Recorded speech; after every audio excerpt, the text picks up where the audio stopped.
ದೆಹಲಿಯ ನೂತನ ಮುಖ್ಯಮಂತ್ರಿಯಾಗಿ ಅತಿಶಿ ಮರ್ಲೆನಾ ಆಯ್ಕೆಯಾಗಿದ್ದಾರೆ.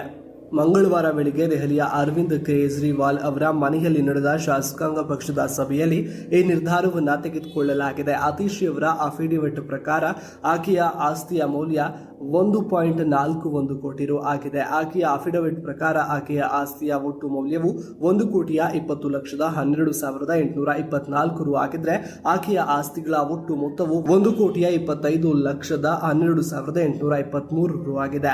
ಎಲ್ಲೆಲ್ಲಿ ಎಷ್ಟೆಷ್ಟು ಇದೆ ಎಂಬುದನ್ನು ನಾವು ನೋಡುವುದಾದ್ರೆ ನಗದು 50,000 ಇತೀಶಿ ಅವರ ಕೈಯಲ್ಲಿ, 15,000 ಸಂಗತಿಯ ಕೈಯಲ್ಲಿರೋದು, ಒಟ್ಟು 65,000 ಬ್ಯಾಂಕ್ಗಳು, ಹಣಕಾಸು ಸಂಸ್ಥೆಗಳು ಅಂತೂ ಬ್ಯಾಂಕಿಂಗ್ ಅಲ್ಲದ ಹಣಕಾಸು ಕಂಪನಿಗಳಿನ ಠೇವಣಿ 1,87,323 ರು, NSS ಅಂಚೆ ಉಳಿತಾಯ ಇತ್ಯಾದಿ ಸೇರಿಸಿದರೆ 18,60,500 ರು, LIC ಅಥವಾ ಇತರೆ ವಿಮಾ ಪಾಲಿಸಿಗಳಲ್ಲಿ 5 ಲಕ್ಷ ರು ಇದೆ. ಒಟ್ಟಾರೆಯಾಗಿ ಇತೀಶಿ